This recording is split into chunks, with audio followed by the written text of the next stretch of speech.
August 12th, 1901. My name is Philip Heck, and my brother, sister, mother, father, and I are currently living in New York City.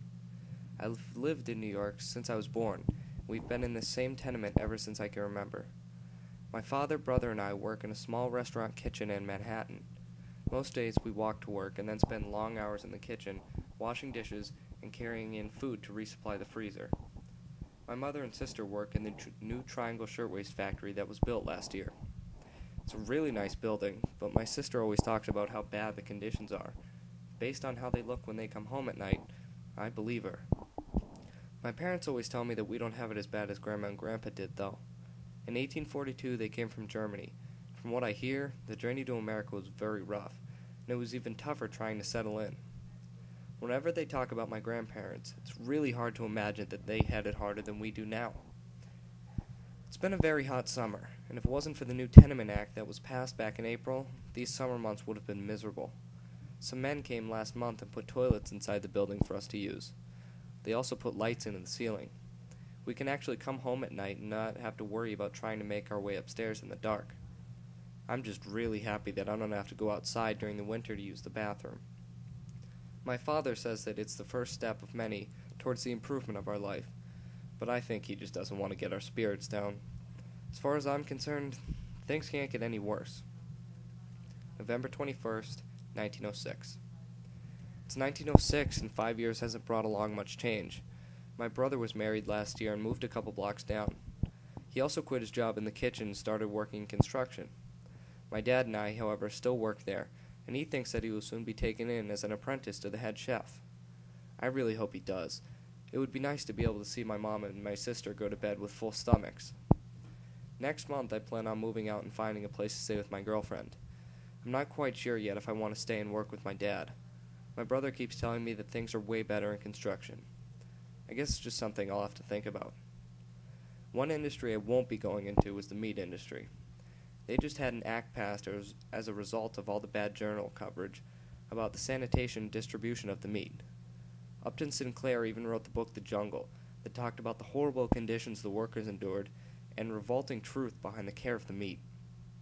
When my mom read the book, she refused to buy meat for a while, and that was a very miserable time. I guess The Jungle was a major part of why President Roosevelt passed the Meat Inspection Act, too. He was so disgusted about what the book entailed that he knew he had to do something about it. And I thank him for that, because my mother withdrew from her meat strike.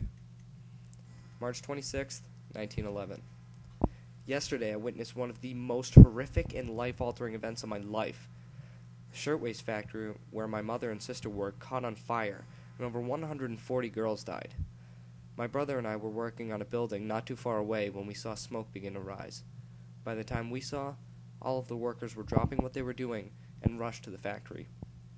We too stopped and hurried to make sure our mother and sister were safe. Thankfully, they were working on the third floor, and both of them had made it out. My father, brother, and I have never felt such an incredible feeling of relief. However, the scene around the factory was incredibly gruesome, and I put full blame on the owners of the factory. If they had treated their workers like human beings instead of caged animals, none of the girls would have died. There is no doubt in my mind that this tragedy will bring along a lot of problems in government very soon, and I hope that all of those politicians start realizing that workers' rights is an issue that needs to be dealt with immediately. December 3rd, 1960. Since the shirtwaist fire, my mom and sister have stopped working there and began sewing in a different factory. I was shocked to find out that the owners of the factory were not sentenced for murder of those 146 girls.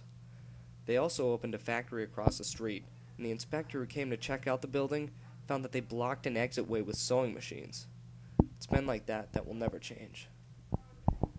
Aside from the absurdity of big business, things have been looking brighter. My father got a job as the head chef in the restaurant, and he was able to move himself and my mom to a very nice apartment. My sister was married 6 months ago and also lives in an apartment close to my brother, who continues to work in construction. I was able to get a job as a journalist for the New York Times, and my wife works as a nurse at the local hospital. Lately, I've been writing a lot about the war in Europe, and many of the writers I work with say that it won't be long before the United States decides to go in and aid the Allies. However, I hope they're wrong. A draft would be a very scary thing to go through, and I really don't want things to change anytime soon. April 13th, 1921. The United States entered World War I in 1917 and shipped back home in 1918. Even though I wasn't involved in the war directly, it was still the headline of most of the newspapers. For those couple years, I really didn't write about anything other than the war. However, last year when Prohibition was passed, many people forgot about everything happening overseas and focused their attention on Prohibition. Even now, a lot of people are very upset about it, and when I walk home at night, I can't go 2 blocks without hearing something about a speakeasy. One time I went into one, and it was very small and cramped. I couldn't see how people got enjoyment out of being in one. I think I'll just wait a couple more years until they repeal it to get alcohol. It's definitely not worth me getting arrested over, especially now that my wife and I are caring for our newborn baby girl. July 5th, 1926. Prohibition is still in effect. I'm extremely shocked that this has lasted as long as it has. Lately, there have been a lot more arrests. One night I was walking home after working late, and the police were emptying out a speakeasy. There were easily 50 people that were taken into custody that night. Also, since Prohibition has started, a lot of things have been changing. So far, the 20s has brought along new technology, clothing, and music. I've never seen so many new cars in my life. Companies like Ford, Chrysler, and Chevrolet are really becoming popular. Jazz music is also very popular. It seems as if there is just a big jazz wave going on, because everyone listens to it. One of the popular trends now is for women to dress poorly. The women are really losing respect for themselves. They're smoking and dressing inappropriately. I really hope the younger kids get over that trend. September 29th, 1931. Our nation has suffered a tremendous blow. 2 years ago, the stock market crashed and thousands of people literally lost everything. This was something no one expected, because the 20s was a time of great prosperity. However, when the market crashed, a lot of people couldn't get their money out of the banks, because the banks themselves weren't financially stable. I know for a fact, too, that Hoover needs to get out of office. His hands-off approach isn't working, and the bread lines keep getting longer and longer. I haven't seen New York City this bad since I was a kid. I really hope Franklin Roosevelt runs for office. The relief he gave New York citizens after the market crashed is proof enough that he's the man to get us out of this mess.